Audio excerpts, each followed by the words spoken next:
Ma vie est un voyage vers le mystère. Oh toi mon frère, entends-tu?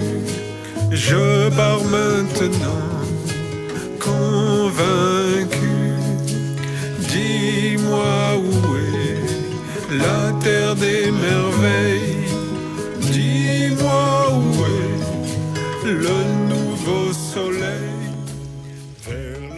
Bonjour, cette vidéo, c'est un peu une continuité de celle où je fais une tentative d'éclaircir un peu le grand rituel de la Coupe du Monde de football.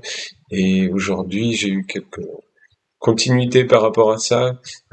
Souvent, je prépare pas, enfin même, je prépare jamais. Je suis un musicien. J'ai peut-être l'improvisation, j'ai une intuition, je tire la ficelle et je vois où ça amène. Et donc voilà, c'est ce que je vais faire parce que je perçois quelque chose d'assez fort derrière dans la continuité de ce rituel. On est à 10 jours d'une éclipse solaire totale. La dernière, c'était en août 99, qui était l'entrée dans la fin d'un cycle, d'une transformation. Et certains initiés, qu'on appelle les mages noirs. Notre maître nous avait dit que quand il allait au lac de Gabriel, c'est là où les mages fécondent le monde et l'océan d'énergie, il n'y avait que des mages noirs. Donc ils sont très au courant de tout ce qui régit notre monde et de comment manipuler l'énergie globale pour aller à l'inverse de là où devrait aller une conscience qui évolue dans la lumière. Et donc, vraiment, tout ça, ces rituels matriciels sont leur méthode pour amener leur monde, leur matrice, cette technologie qui va enfermer justement la conscience, qui veut enfermer la conscience, mais cette intelligence qui est au-delà des hommes, mais que les hommes ont mis au monde. C'est ça ils ont ouvert la porte à, on peut dire, contre archanges, contre divinités, qui sont des négations du vivant par leurs failles. Cette intelligence, donc, elle sait très bien comment continuer à vivre, que pour continuer à perdurer, elle respecte ses cycles et elle doit, au lieu que la conscience, l'humain est porteur de conscience et donc il y a une espèce de spirale d'évolution de la conscience à travers différents âges, différentes civilisations. Et donc elle essaye d'aller dans la contre-spirale, on va dire. Et donc pour cette étape, elle est en train d'amener son monde, son monde d'enfermement total de toute façon dans la technologie, dans le fer, dans le fer. C'est vraiment une technologie de métal, un monde de métal qui s'en vient, qui va autodétruire la planète. Ils s'en fichent, il n'y a aucune notion de bien, de mal, de vivant. C'est juste un programme. Et la plupart des humains ici sont donnés par les contre-vertus qui les animent, l'avidité, la nécessité de l'existence, qui domine la nécessité de l'évolution de la conscience. Et donc cela était, c'est bien connu, on avait on n'en parle plus parce que c'est passé, on avait cette date de 2012 chez les Mayas, qui était une civilisation peut-être la plus évoluée de notre cycle, sur la connaissance, sur la maîtrise du temps, la connaissance des galactiques, je dirais, des cycles. Et ils avaient engrammé tout cela dans une pierre d'ailleurs, donc j'en parlerai à la fin, pour boucler la boucle, d'une expérience personnelle aussi avec cela. Et cette fin de cycle, dans notre barque de lumière, dans notre tradition de la lumière, on estime donc qu'on arrive, l'archange Michael nous a aussi transmis beaucoup de psaumes allant dans ce sens, sur cette croisée des chemins, qui signifie que c'est la fin du règne de l'homme. Et il y a eu le règne minéral, la conscience a suivi cette évolution végétale, animal, l'homme, et maintenant c'est la fin du règne de l'homme, et donc soit l'homme aboutit à la floraison du règne supérieur, l'homme ange, soit il régresse. C'est comme ça. La croisée des chemins, il y a pas, ça peut pas durer tel que ça doit évoluer. Et donc ces forces et ces contre-forces, et ben elles luttent pour faire le processus inverse, donc enfermer la conscience dans un étage bien en dessous. Là, le métal, on peut pas aller beaucoup plus bas, c'est la destruction. Et comment dire, on n'est pas au début de cela, on est vraiment la croisée des chemins, c'est-à-dire que soit c'est abouti le processus de l'homme ange, de cette conscience posée, de cette humanité, ben soit c'est pas posé, mais c'est la floraison maintenant. C'est-à-dire que c'était pendant ce cycle que les Mayas ont appelé le 5e soleil, donc que se formait cet homme ange. D'ailleurs, cinquième soleil, on peut parler du 5e centre dans la construction galactique de l'être humain, avec ce centre qui est le Mars, justement. Donc ce 5e, sur cette pierre, qui est faite en 8 cercles, le 5e cercle représentait la planète Mars. Et voilà, ce 5e soleil qui était sur cette pierre au cœur de la pierre. La fin de ce cycle, donc, pour eux, était 2012. Voilà, ce n'est jamais une date butoir, hein, les choses se font par plic.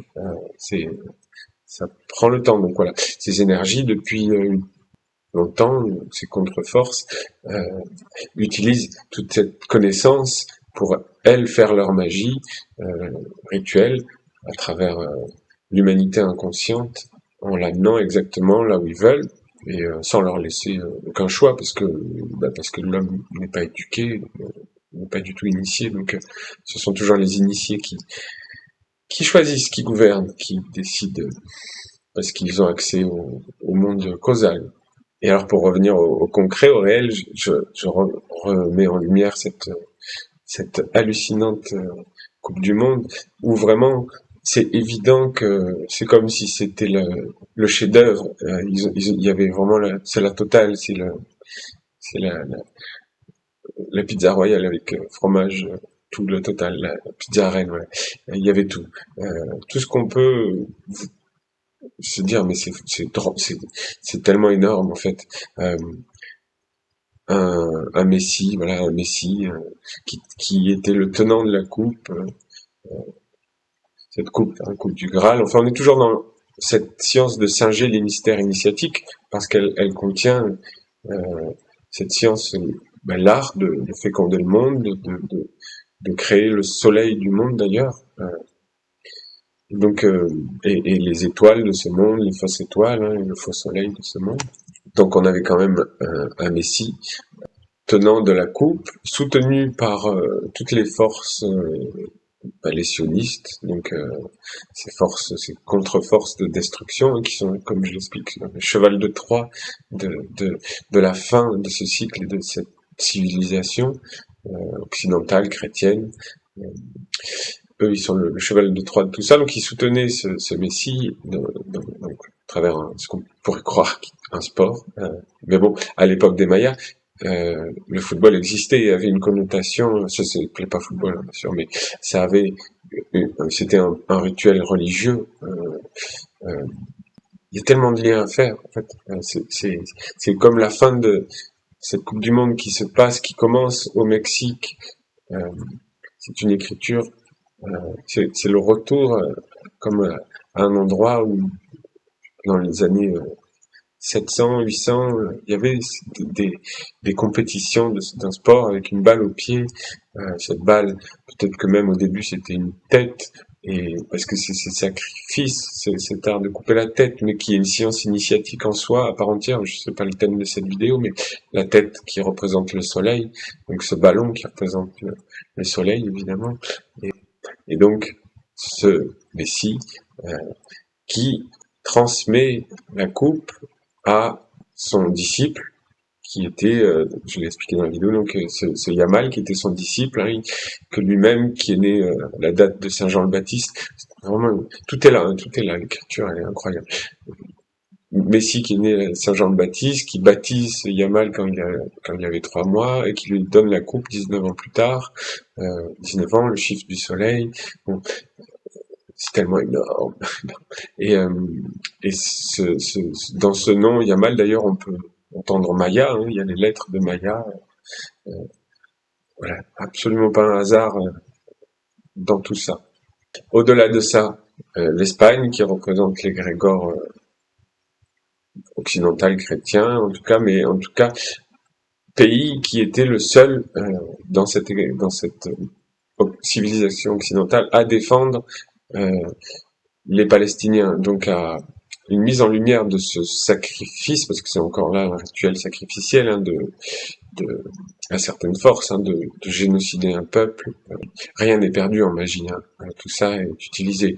C'est pas pour rien que d'ailleurs c'est l'intelligence artificielle qui est nourrie par ce sacrifice dans son art de faire la guerre. Et j'ai donc appris aujourd'hui que cette Coupe du Monde, hein, concrètement, avant cette ouverture, cette cérémonie dans le temple Azteca, qui était au Mexique le 11 juin, je vais expliquer ça, il y a eu cette cérémonie où, de toute façon, c'était une mise en lumière de la culture aztèque, maya, avec une pyramide, avec la coupe sur la pyramide, tout ça a été la mise en symbolisme de toute leur magie qu'ils ont faite, qui est faite. Et donc, concrètement, cette coupe, elle est, je vais mettre une photo, ils l'ont amenée au temple de Chichen Itza, par exemple, qui est un des grands temples de ces civilisations, maya puis aztèque, et donc cette période aztèque où il y a eu ces sacrifices dans ces temples, une dégénérescence de la connaissance ésotérique des fils du soleil, comme d'habitude, hein, comme l'Égypte, il y a eu une Égypte digne, le fils du soleil qui a chuté et qui est devenu une Égypte déchue, où le pharaon était un être de pouvoir, c'est arrivé aussi là-bas, et donc j'ai l'impression plus dans la période aztèque, mais je suis pas le spécialiste de tout ça, c'est pas non plus le thème de la vidéo, mais trop de ficelles à tirer. Et donc on sait bien que peut-être les plus grands rituels étaient forcément dans cette magie aussi des éclipses solaires. Hein, comme ça a été montré dans des films, c'est une période où, quand il y avait l'éclipse, là il y avait beaucoup de sacrifices. Alors voilà, je me posais la question, l'Espagne, hein, parce que là on parle quand même, c'est pas hallucinant, le pays qui a conquis ces civilisations, qui a amené la fin de la civilisation aztèque, et la fin de tous ces empires-là, ça a été l'Espagne et la chrétienté. Et donc, une cérémonie, enfin donc une coupe, voilà cette coupe en or là qui a amené le temple du soleil concrètement, ils ont dû faire une magie, c'est évident, un rituel, c'est un rituel en soi. Ensuite, cette ouverture de la Coupe du Monde, cette magie, et qui fait que c'est l'Espagne, donc ce pays qui a mis fin à cette civilisation, qui remporte la coupe. Alors c'est quand même absolument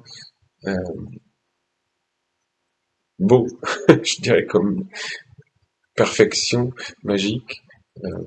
Toujours il y a une inversion dans toute cette magie, mais il y a des messages cachés très très clairs et clair-obscur parce qu'ils sont pas lumineux.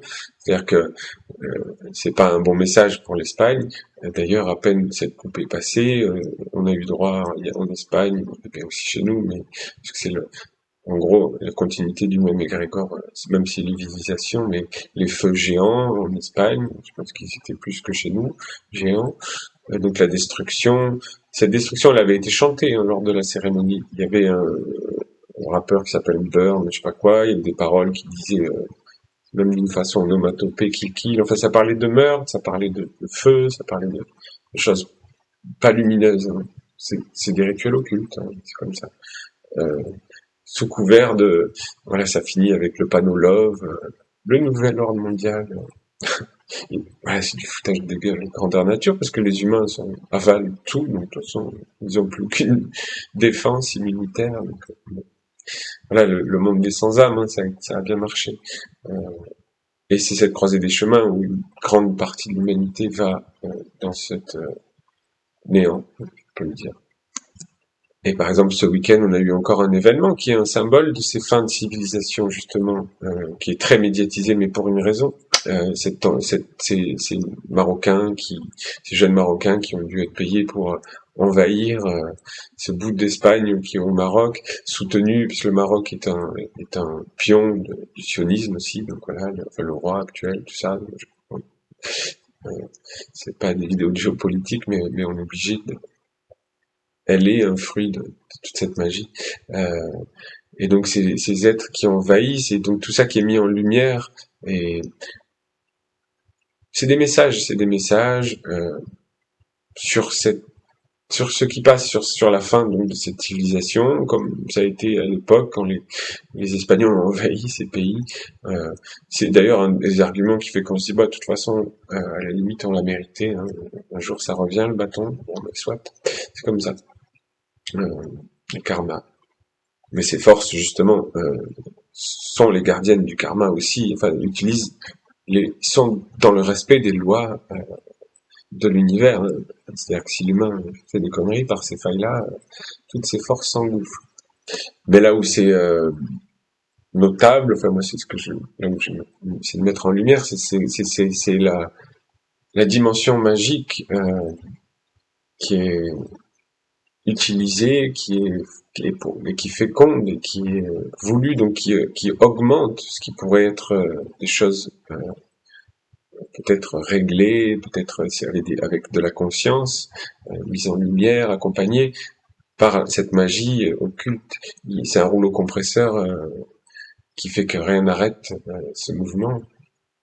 Il y a un éveil des humains, bien sûr, évidemment, mais comme on l'a toujours dit, les fils de la lumière sont plus faibles en fait.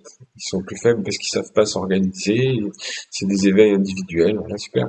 Mais par contre, dans la matière, pour gouverner, c'est plus difficile pour se mettre d'accord pour gouverner parce que c'est pas forcément la matière qui les intéresse et le pouvoir et tout ça.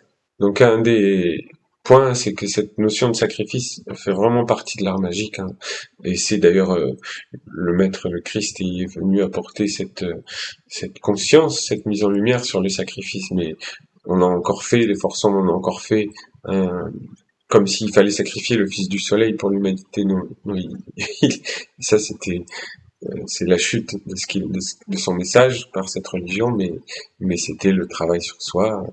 Et donc c'est ce que les maîtres esséniens de notre époque et notre tradition de la lumière est revenu actualiser sur le fait que le travail sur soi ne peut pas être projeté et fait par un autre que soi. Sur le chemin de l'individualisation. Et donc, ce 12 août, dans 10 jours, à partir d'aujourd'hui, là, il y a cette éclipse solaire qui est la prochaine totale, qui est exactement donc sur l'Espagne. Donc ce n'est absolument pas un hasard. C'est complètement dans la logique de ce rituel, de cette Coupe du Monde, de cette victoire de l'Espagne, de cette transmission de cette coupe, mais qui est, je sais pas, je peux dire maudite, quoi. C'est forcément, c'est forcément pas Coupe du Graal des énergies christiques. Ça se saurait. Quand on voit le mode de vie de ces joueurs, leur villa, leur Porsche et leur machin, bon, c'est des instruments de ces mondes, tous ces gens, c'est vrai, même plus. Et la prochaine éclipse de cette envergure sera en 2085, je crois, je regarde ça vite fait. Donc c'est significatif, énormément. Et donc, encore une fois, cette couverture de The Economist où il y a un footballeur avec son maillot rouge qui envoie le ballon de terre dans les filets, c'est-à-dire que ça y est, ils actent complètement la fin de cette civilisation et l'activation de leur agenda, hein, agenda 2030 officiellement en tout cas, il s'appelle comme ça, c'est-à-dire qu'en 2030 la matrice elle est posée, la prison numérique est posée, le monde des robots est là, enfin et d'ici là il va y avoir, ça va faire mal, ça va piquer pour beaucoup, Donc, ouais, non, ça, c'est des sujets sérieux, ça rigole pas. Bon, après, chacun le prend comme il veut, mais je pense pas que l'espoir suffise à se dire, oui, il y a une évolution de la conscience dans la matière, manifester la lumière de la conscience va pas être si simple. Notre tradition, d'ailleurs, envisage que dans les destinées possibles, hein, il faille revenir, continuer à travailler pour la lumière dans des périodes où le soleil, on n'aura même plus accès au soleil, la Terre sera dans un état catastrophique. Et donc il y a un enjeu pour moi qui est très très très sérieux, et je pense que beaucoup de gens veulent pas entendre parler de ça, mais il y a une possibilité de détruire la Terre. Il y a un enjeu, il y a toujours un enjeu. Des planètes ont été détruites par des civilisations, par d'autres formes de vie, planètes mortes, on dit, hein, Mars, tout ça. Voilà. Bon, mais du côté donc de l'évolution de la conscience, il y a cet ange, cet état d'être de la conscience que nous sommes, qui a abouti à un nouvel état, un nouvel organe dans la constitution du corps humain universel, qui retrouve ses fonctionnalités petit à petit, ou qui les retrouve. Ouais, elles sont, tout ce qui apparaît était dans la semence originelle, c'est certain. On peut dire que si cette pierre et cette civilisation parlaient, voilà, de ce cycle du 5e soleil et de sa fin, on peut dire qu'on entre donc dans le 6e soleil. Et ça, aujourd'hui, je refais le lien avec tout, avec nos chants et ces liens, avec des enseignements qui parlent donc où est le nouveau soleil, hein, la dernière chanson de notre maître, où est le nouveau soleil? Ce nouveau soleil, cette dignité de l'être humain qui a résisté à l'anéantissement du soleil, justement, du mangeur de soleil, comme on l'appelle. C'est lié effectivement à cet autre état de l'humanité qui commence du coup, qui va être après le manche, ce 6e cercle donc dans leur calendrier, dans leur pierre du soleil comme elle a été appelée. Mais en fait, c'est la pierre, cette pierre, son nom, Itzcoatl. J'en parle dans une chanson là où je parle de, j'ai traduit un chant sur l'aigle et j'avais mis dans la chanson Itzcoatl parce que c'était une vision que j'avais reçue, vécue.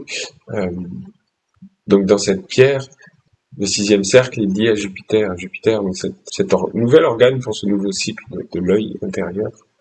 Et donc, pardon, Itzcoatl, je sais pas comment le dire en maya, hein, ça veut dire le réceptacle de l'aigle. Et donc, ça pourrait me faire entièrement frissonner parce que quand le fils du soleil, Manitara, a passé le voile, j'avais moult fois parlé aussi, c'est un couple d'aigles dans mon être intérieur, dans la magie, dans le monde de l'âme, dans les mondes causal, comme on peut dire, ce couple d'aigles, et la fin de ma vision, la fin de la vision avait été justement de voir cette pierre que à l'époque j'ai essayé de la dessiner, de mettre en conscience, puis après j'ai vu que c'était cette pierre effectivement que j'avais eue dans ma vision, cette pierre du soleil, donc qui s'appelle le réceptacle de l'aigle, donc c'est pas un hasard.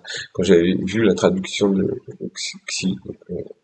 Oxatouatil, c'était ce réceptacle de l'aigle, je m'étais dit, ah oui, c'est puissant, je dois avoir un lien personnel avec ça. Et donc dans cette pierre, qui est écrit cette naissance du 6e soleil, donc de ce nouveau soleil, qui a été cette chanson aussi pareillement, dans laquelle j'avais participé. Ouais, beaucoup d'éléments en fait qui vont tous dans une direction toujours, et pour qu'on en tire la substance du chemin, du travail qu'on fait en tant que gardien, en tant que protecteur d'un chemin, en tant que âme qui accompagne comme ça le bon développement de l'humanité comme on peut, en venant guérir des poches d'obscurité karmique par endroits, dans différents rayons. Nous sommes nombreux. Donc voilà, ça ne signifie pas que le 12 août c'est un événement catastrophique, mais c'est plus subtil que ça la magie. Mais voilà, que tout ça est utilisé de manière rituelique pour accompagner ce nouvel ordre mondial, son agenda, qui de toute façon ne comptez pas sur les théories du centième singe pour dire qu'on va pas y aller. On y va en tant qu'humanité, de manière globale. Bah nous, on est à la pointe de la transformation, vu que on était la tête de la civilisation d'avant, avec cette avancée quand même qu'il y a eu dans la chrétienté, même si elle était dévoyée. On va être au paradoxe des changements, de cette transformation douloureuse. Parce que pour certains, ça changera pas beaucoup leur confort de vie. Nous, oui. Voilà, on peut quand même craindre que cette force de nos vies, cette matrice, la vie de la valeur humaine ne l'intéresse pas du tout. Loin, loin, loin de là. Elle en est à tuer la terre, donc les humains. Alors, les humains étaient sa divinité dans le sens où c'est par les humains elle a besoin des humains pour exister, donc elle a utilisé des humains.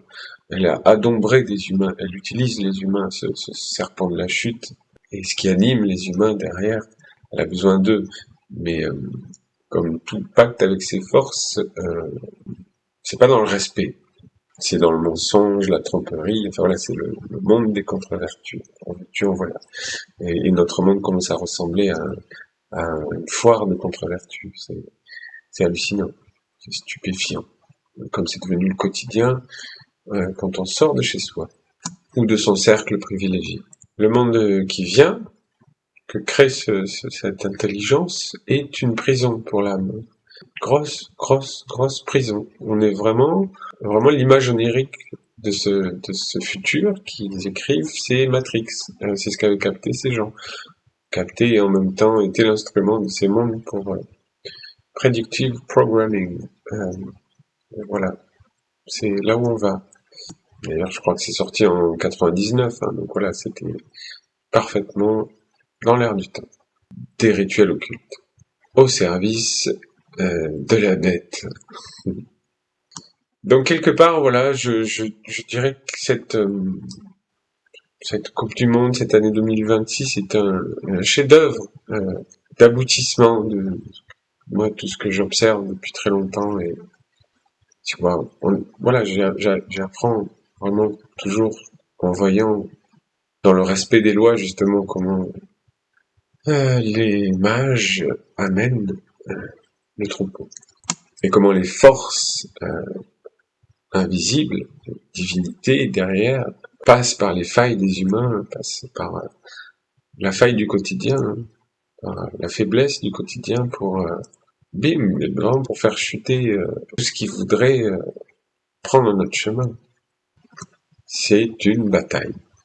C'est une grosse, grosse bataille spirituelle que l'on ne mène qu'avec soi-même, en fait, que dans notre temple intérieur, justement.